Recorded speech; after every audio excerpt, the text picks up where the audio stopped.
ब्रिजमोहन जी, आपने सुना कि जो सारा आतंकवाद है पाकिस्तान समर्थित है, और जिस तरह के हालात हैं अभी, आपको क्या 90 के दशक की याद दिलाते हैं? और जो सरकार की भूमिका है, जो 90 के दशक में सरकार की भूमिका थी और आज जो सरकार की भूमिका है, उसमें कितना अंतर पाते हैं आप? देखिए कि मैं इसे 90 के हालात तो नहीं मानता। हम्म। ये बात सच है कि वहाँ आतंकवादी गतिविधियां बहुत तेजी से बढ़ी हैं, और ये बात भी सच है कि वहाँ थोड़ा-सा सोशल सिक्योरिटी को लेकर समस्या खड़ी हुई है। लेकिन हमको ये भी हम्म। मानना होगा कि इस पूरे दौर में वहाँ जहाँ की पॉपुलेशन 1.5 करोड़ लोगों की हो, जहाँ 10 लाख लोगों के आसपास अर्धसैनिक और सैनिक बल जहाँ काम कर रहा हो, वहाँ इस प्रकार हम्म। की जो घटनाएँ घटती हैं, ये इनको रोकने के लिए वहाँ पे स्थानीय स्तर पे भी लोगों के समर्थन की ज़रूरत है। क्योंकि हम्म। बगैर स्थानीय लोगों के समर्थन के सबसे बड़ी बात इस यही है कि स्थानीय लोगों का समर्थन चाहिए। तो ये आपको यूँ मानना पड़ेगा, हम अपने पड़ोसी देश के बारे में कुछ भी कह सकते हैं, लेकिन सबसे पहले हमको ये भी देखना पड़ेगा कि हम अपने घर को कैसे ठीक करें।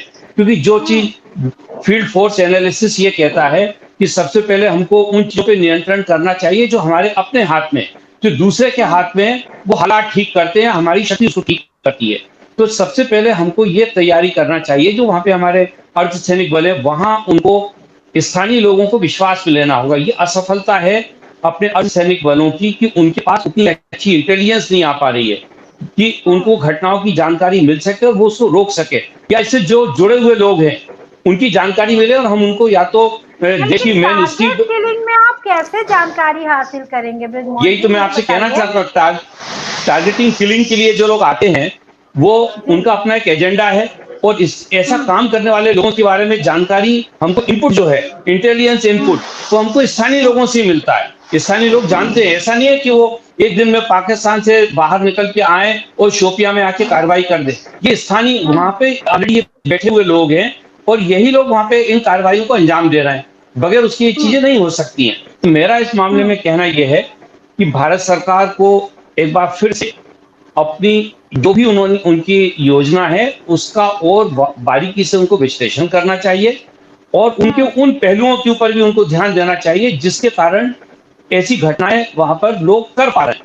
क्योंकि जब तक हम उसको नहीं रोकेंगे तब तक हम अपने लोगों को सुरक्षा का एहसास नहीं करा पाएंगे। आप देखिए कि कितने लोग अभी घाटी से निकलकर कश्मीर आ गए, वहां से जितने सरकारी कर्मचारी और अधिकारी थे उन सारे लोगों को छोड़कर इधर आना पड़ा। अब वहां पर जो कश्मीर घाटी से संबंधित जो लोग नहीं है, जो दूसरे राज्यों से गए हुए हैं, या भारतवासी दूसरे राज्यों से गए, उनमें भी एक असुरक्षा का भाव पैदा किया जा रहा है। तो इन सारी चीजों के लिए चीज जरूरी होगी कि सरकार एक बार फिर से बेहतर तरीके से अपनी नीति का मूल्यांकन करे। आप देखिए कि कितनी गंभीर घटना घटी है आज से 15 दिन पहले।